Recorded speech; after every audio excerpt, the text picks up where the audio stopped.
ናቲሻ ጀግናው እንግዲህ አባቱን አሳልፎ ሰጠ ማለት ነው። ምን ስለሆንክ ነው? ማን ስለሆንክ ነው ልጅቷን የምታሰቃያት? አረ እናቴ ደግሞ የለችም ብለህ ዋሺ ብለሃታል አይደለ? በፍጹም አይሳካልህም አቶ ገዙ። ከዚህ በኋላ እኔ እጅ ውስጥ ነው ያለሁ። ሲይዝህ ትያዛለህ፣ ስለቅ ትለቀቃለህ። ስለዚህ ከዚህ በኋላ ምንም ልጅቷን የምታስፈራራውና በቤተሰቦቿ የምታስፈራራት አንድም ነገር የለም። አይ የምትል ከሆነ ግን ከባድ እርምጃ ነው የምወስድብህ አለው።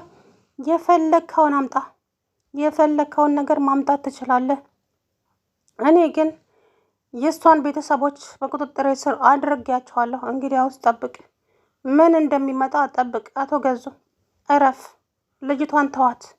እንደውም በቅርብ ቀን ካንተ ቤት ውልቅ ብላ ብትወጣ በጣም ደስ ይለኛል እኔ። ምክንያቱም ልጅቷን አንተም ሆንክ ሚስትህ ልጅቷን እያሰቃያችኋት ነው። ጭራሽ ደግሞ አታፍርም እንዴ? ሚስጥሬን አውቅሻል፣ ማወቅ የሌለብሽን ነገር ነው ያወቅሽው ብለ የምታስፈራራት እንዴት?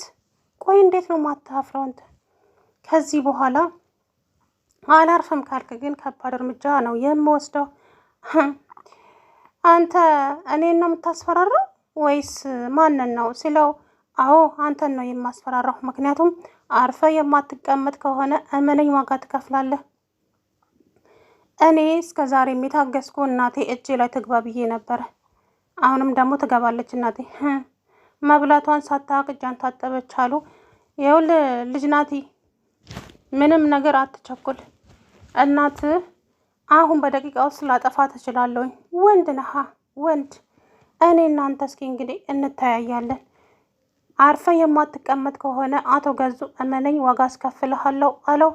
ከዛ በኋላ እባክን ናቲ ተረጋጋ። አልረጋጋም ትሁት፣ አልረጋጋም በፍጹም። እቺ እንደዚህ እንባሽን እንዳፈስሰው እሱ በተራው ደም እንዳያለቅስ የማደርገው እኔ ናቲ አይደለሁም።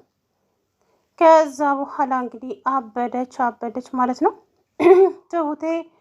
ከዛም አሁን ምንድን ነው የማደርገው? ቆይ ትሁት አንቺ ተረጋጊ። ከዚህ በኋላ ምንም የምታደርጊው ነገር የለም ምንም። ምክንያቱም አሁን አቶ ገዙ እሱ በልጅሽ አይደል ያስፈራራሽ፣ በቤተሰቦችሽ። እኔ ደግሞ በህይወቱን እቀማዋለሁ፣ በቃ እገለዋለሁ። ናቲ አንተ እሱን ከገደልከው ሁሉም ነገር ይበላሽብኛል። ከናቲ እንደዛ አታድርግ። እና እንዴት ነው የማደርገው? ቆይ ምን ማድረግ አለብኝ? እባክህ እኔ ለራሴ ናቲ ህይወቴ ሁሉ ምስቅልቅሉ ወጥቷል። አንድ ቀን እንኳን እንደ ሰው ደልቶኝ አያውቅም። ከሌላ ሰው ሸሽቼ የመጣው ስል ደግሞ ሌላኛው እዚህ። ቆይ እኔ ምን አይነት እድል ነው ያለኝ? ቆይ ለምንድን ነው እንድኖር ያልተፈቀደልኝ? እያለች እንግዲህ ተረጋጊ ትሁት፣ አንቺ ተረጋጊ። ምንም የሚፈጠር ነገር የለም እመኚ፣ ዋጋ አስከፍለዋለሁ። አቶ ገዙ እንደሆነ እንደዚሁ በቀላሉ የምተወው ልጅ አይደለሁም። ላደረገች ለእያንዳንዱ ነገር ዋጋ ይከፍላታል አላት። አይ አንተ እስቲ ለማንኛውም አንተ እናትህን እጅ ላይ እንድትገባ አድርግ። ከእሱ ጋር ንዝንዝታውና ቆይ አሁን ምን አድርጊ ብሎች ነው እንደዚህ ከአንቺ ጋር የተጨቃጨቀው? ናቲ አባትህ የቤተሰቦቼን ፎቶ፣ ስም፣ ሁሉንም ነገር እጁ ላይ ይዞታል። ከየት እንዴት ማን እንደሰጠው እንኳን የማውቀው ጉዳይ የለም። ይኸውልህ አሁን በእነሱ እያስፈራራኝ ነው። ቤተሰቦችሽን በቁጥጥሬ ስር አድርጌያቸዋለሁ። ስለዚህ ወይዘሮ ትሁት የምልሽን አድርጊ አለኝ እኮ። ምን ላደርግልህ ስለው ለናቲ እናቱ በህይወት መኖሯን የነገርሽው አንቺ ነሽ አይደለ? አዎ። አሁን ደግሞ እናትህ ሞታለች ብለሽ ተናገሪ። ምን? አዎ እናትህ ሞታለች፣ እኔ ያለች መስሎኝ ነበረ እንደዛ ያልኩ ብለሽ ዋሺ። በፍጹም እኔ ህሊናዬ ይህንን ማድረግ አይችልም ስለው ነው እንደዚህ አሁን በቤተሰቦቼ እየመጣብኝ። እናም ናቲ የማልወጣው ነገር ውስጥ ገብቻለሁ። እባክህን ከቻልክ ከዚህ ጉድ ውስጥ አውጣኝ አለችው። እናትህ ሞታለች ባይዋለሽ? አዎ እንደዛ ብሎ ዝቶብኝ ወጣ። ለዛም ነው ቅድም በጥፌ እንደዚህ የመጣ ሆናትዬ። በጣም ይቅርታው ተይ ይደርሳል። ይሄ ሰውዬ ግን ምን ባደርገው ነው የሚሻለው? ቆይ ምን ፈልጎ ነው? ምን እየሆነ ነው? እኔ ናቲ አይደለሁም። ናቲ ተረጋጋ፣ እመነኝ። እናት በህይወት ትቆያለች፣ ምንም አትሆንም። አንተ ግን መረጋጋት የሚባል ነገር አድርግሽ፣ ግዴታ ነው። እናት እጅ ላይ እስከምትገባ ድረስ ከዛ በኋላ እናትህ እጅ ላይ ከገባች በኋላ የፈለግከውን ነገር ማድረግ ትችላለህ አለችው። ትሁት መረጋጋት እኮ አቃተኝ። እንዴት ልረጋጋ? ቆይ ምን አይነት አረመኔ ሰው ነው? ጭራሽ በህይወት ያለችዋን እናቴን ሞታለች በዩ ብለው ይዋሻል። ቆይ እንዴት ያ ሁሉ ያደረጋትን ነገር ሳረሳ እንደገና ደግሞ ሌላ ቁስል። እንዴት ነው የማደርገው ይህን ሰውዬ? ቆይ እንዴት? ተረጋጋ ናትሻ፣ አሁንም ተረጋጋ። ይኸውልህ አንተ ካልተረጋጋ አሁንም ብዙ ነገሮችን እናጣለን አለችው። ከዛ በኋላ ትሁት የምትይኝን ነገር ሁሉ አደርጋለሁ፣ ግን አቅሙን አጣሁ። ቆይ እንዴት እንደዚህ ሰው ጨካኝና አረመኔ ሰው ይሆናል? ለምን እንዴ? የኔ እናት እኮ ለሱ ሚስት ነበረች፣ ለዛውም ከሚስትነት አልፋ እናቱ ነበረች። እሱ ግን እናቴን እንደዚህ የማንም መጫወቻ አደረጋት። አሁን ደግሞ እናቴ ሞታለች ብዬ ተስፋ በቆረጥኩበት ሰዓት አንቺን እንደ መላክ አድርጎ ጥሎልኝ ፈጣሪ የእናቴን መኖር በሕይወት ሰማሁኝ። አሁን ደግሞ አንቺ ይሄንን ምስጢር ስላወቅሽ ገና ለገና ይኸውልህ ናቲ፣ አንተ ላይ ሽጉጥ ያወጣበት ቀን እናትህ ድምፅህን ሰምታ ልጄ ብላ ወደ ሳሎን መታ ነበረ። ከዛ በኋላ ድምፅህን ስትሰማ ቆመች፣ ወደ ኋላም ተመለሰች። ከዛ በኋላ እሱ ተነስቶ ሽጉጡን ላለ ሲደቅን ግንባሩን ሳልበትንልሽ ወደ ውስጥ ግቢ ሲላት እሷ ወደ ውስጥ ገባች። ከዛ በኋላ ሂጂ አንቺም ግቢ ሲል ምንድን ነው የምትቀባጥረው ስትለው አንተ በማያገባት ትገባለች እቺ ነቻ ብሎ ነገሩን አዞረ እንጂ እናትህ ከጀርባ ነበረች። ያን ጊዜ ግን መናገር አልትችልም፣ ምክንያቱም ከተናገረች ይገላታል። ለዛ ነው እናትህ አይታለች፣ በአይኗ በብረቷ ነው ያየች ራሷ፣ እኔ ሳልነግራት በፊት። ከዛ በኋላ እንግዲህ ትሁት የምታወሪው ነገር እውነት ነው? አዎ ናቲ፣ እውነት ነው እያወራሁት ያለሁት። አባት ጨካኝ፣ ለሰው ልጅ የማያዝን አረመኔ አባት ነው ያለህ። እኔ አላቅም፣ ይሄንን አባት ብሎ መጥራቱ ራሱ ይከብዳል። ለማንኛውም የኔን ነገር ወደ ጎን ተወውና እናትህን አስመልጥ እንደምንም ብለህ። የኔን ነገር ወደ ጎን ተወው አትበይ ትሁት። አሁን አንቺ የኔ ስራ ነሽ። ስለዚህ ይሄ ሰውዬ አንገቱን ብዬ ከዚህ ውስጥ አስወጣሻለሁ። ተው፣ እንደዛ ካደረግማ ነገሮች ይበላሻሉ። ናትዬ እንደዛ አታድርግ። እሺ ምን ላድርግ ትሁት? ቤተሰቦችሽን እኮ ህይወታቸውን ሊያሳጣብሽ ነው። እኔን ሊያስፈራራ እንጂ የሚገላቸው ናትሻ፣ እባክን ተረጋጋ ትሁት፣ ተረጋጋ አትበይ። ምን የሚያረጋጋ ነገር አለና ልረጋጋ ትሁት? ይሄ ሰውዬ እገለዋለሁ እያልኩሽ እኮ ነው ትሁቴ። በፍጹም አራራለትም፣ መቼም ይቅር አልለውም ይህን አረመኔ ሰውዬ። ስለዚህ እገለዋለሁ አለት። ከዛ በኋላ እባክህ ናትሻ ተረጋጋ፣ አንተ መረጋጋት አለብህ። እናትህን በእጅ ላይ እስከምታስገባ መጀመሪያ ያንቺ ይቀድማል ትሁት። ምክንያቱም እናትሽ ቤተሰቦችሽ ከዚህ ከአረመኔ ሰው እጅ መውጣት አለባቸው። እንደምንም ብለን ከነሱን ብለን እነኚህ ከዚህ ከአረመኔ ሰው ቤተሰቦችሽን እናስወጣቸው። እሺ ግን እንዴትም ብለን ዘዴ አናጣም።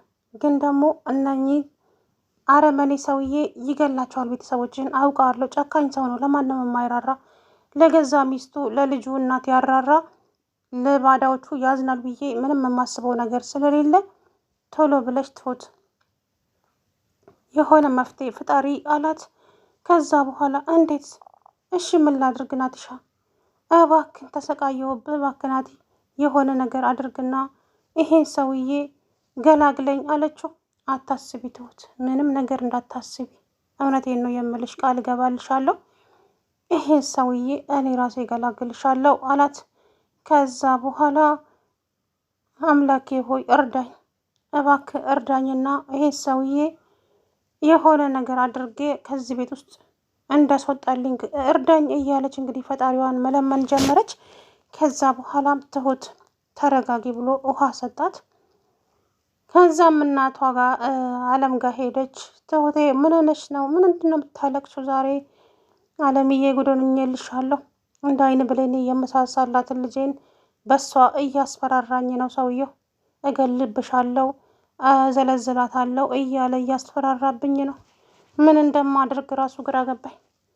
ምን ይዤ ምን እንደምጨብጥም ግራ ገብቶኛል። አለምዬ እባክሽ የተረገመ ሰውዬ ደግሞ በሷ መጣብሽ አይደለ? አይዞሽ ምንም አያደርጋትም አትፍሪ አለቻት። ከዛ በኋላ አለምዬ እንዳፍሽ ያደርግልኝ፣ ግን ፈራሁ፣ በጣም ፈርቻለሁ። እባክሽን ልጄን ይገልብኛል፣ ቤተሰቦቼን ይጨርስብኛል። ምንም አያደርጋቸውም ስልሽ ይሄ እኮ የፈሪዱላ የሚሉት ነገር ነው ታውቂያለሽ። እሱ እኮ ደካማ ጎናሽን እየተጠቀመ ነው። አዎ ግን እንዴት የቤተሰቦቼን እንዴት ሊያገኝ እንደቻለ ብቻ ነው ግራ ይገባኝ። የቤተሰቦቼን አድራሻ ማን እንደሰጠው ነው ግራ ይገባኝ። ብቻ ጸልይልኝ፣ ጸሎት አድርጊልኝ ከዚህ ጉድ ውስጥ ቤተሰቦቼ እንዲወጡልኝ አለቻት። ከዛ በኋላ ምንም አትፍሪ፣ ይወጣሉ። አንቺ ብቻ መረጋጋት አለብሽ። አንቺ ካልተረጋጋሽ ግን ከባድ ችግር ነው የሚፈጠረው አለቻት። አለም ጋር ወጥታ ሄደች። እንግዲህ ናትሻ መጣ። ትሁት የት ነው ያለሽው? ነይ አላት። ወይ ናትዬ ምንድን ነው ስትለው፣ ነይ ትሁት፣ በመጀመሪያ ደረጃ አንቺ መረጋጋት አለብሽ። አሁን እሱ መጥቶ ድጋሚ ካስፈራራሽ ኮስተርና ቆፍጠን ብለሽ ምንም ነገር ሳትፈሪ መልስ መልሽለት። ከዛ በኋላ የሚሆነውን ነገር አብረን እናያለን አላት። ምን ብዬ ናቲ፣ ምን ብዬ ነው መልስ መመልስለት? ማለቴ እሱ ሲያናግርሽ ምንም አይነት መልስ አትስጪው፣ ዝም በይው። ከዛ በኋላ ምን አግኝታ ነው ብሎ እራሱ ይደነግጣል፣ እናም ይተውሻል አላት። አይ ናቲ፣ አንተ እንደምትለው ነገሮች ሁሉ ቀላል ቢሆኑልኝማ ታድዬ ነበር። እመኝኝ ትሁት፣ ታመሰግኘኛለሽ። ይሄ ሰውዬ እኮ አውቆ እያስፈራራሽ ነው ያለው። ስለዚህ ኮስተር በይበት ሳትፈሪው አላት። እሺ ብላ እንግዲህ አቶ ገዙ ተመልሶ መጣ። ስሚያቺ ቅድም ያልኩሽን ምን አደረግሽ አላት። ምን ነበረ ሲላት፣ ጭራሽ ያልኩሽንም ነገር አታውቂም ማለት ነው እንዴ ሲላት፣ አዎ አላውቅም፣ ምን ነበረ ያልከኝ ስትለው በጣም ተናደደና ጭራሽ እሺ እመኝኝ ትሁት፣ ዋጋ ትከፍያለሽ። እንደዚህ ተንቀባረሽ ነው አይደለም የምታወሪኝ? እመኝኝ በአንድ አይንሽ ነው የማስለቅስሽ። እኔ ገዙ አይደለሁም አላት። ቆይ አንተ ሰውዬ ከኔ ምንድን ነው የምትፈልገው? ምንድን ነው ሀሳብ? በቃ ተወኝ ልኖርበት አለችው። አርፈሽ የምትቀመጭ ከሆነ ተቀመጭ፣ በማያገባሽ ነገር ገብተሻል ብሎ ክችን ሄዶ እንግዲህ ሲያስፈራራት ናትሻ ፖሊስ ይዞ መጥቶ አንተ ሰውዬ ከዚህ በኋላ አንተን የሚያዋጣ ፖሊስ ጣቢያ ነው፣ ከአንተ ጋር ማንም እዚህ ሲነታረክ አይቆይም፣ ቀጥ ብለ ወደ ጣቢያ ሂድ ብሎ እንግዲህ ሄደ ማለት ነው። ከዛም እሱም እናቲ ለምን እንደዚህ ያደረግ? መሆን ስላለበት ነው ትሁት፣ ግዴታ ይሄ ሰውዬ ተገቢውን ቅጣት ማግኘት ስላለበት ነው። እስከ መቼ ነው እንደዚህ እሽሩሩ ብለን የምንኖረው አላት። ሰላም ውድና የተከበራችሁ የተስፋ ቻናል ቤተሰቦች እንዴት ናችሁ? አለው ደህና ነኝ። እንግዲህ በስተመጨረሻም ናቲ ጀግናው አባቱን ለፖሊስ አስረከበ ማለት ነው። ትሁትን ደካማ ጎኗን አይተ እሷን ልታስፈራራና ልታሸማቀቃት ነው አይደል የሞከርከው? እኔ ደግሞ አለውላት፣ ምንም አታረጋትም። ለወንጀል ለእያንዳንዱ ወንጀል ተጠያቂ ነህ አቶ ገዙ፣ ቀጥል ወደ እስር ቤት ብሎ እንግዲህ አባቱን ወደ እስር ቤት ሸኘው ማለት ነው። ደስ እንዳለኝ አጠይቁኝ ማለት ነው። ምክንያቱም በጣም ነው ያበዛው ሰውየው። እኔ ማን እንደሆንኩ አታውቁም፣ እኔ ማንትስ እንደሆንኩ ነኝ እያለ እንግዲህ ብቻ እያስፈራራት ነበር።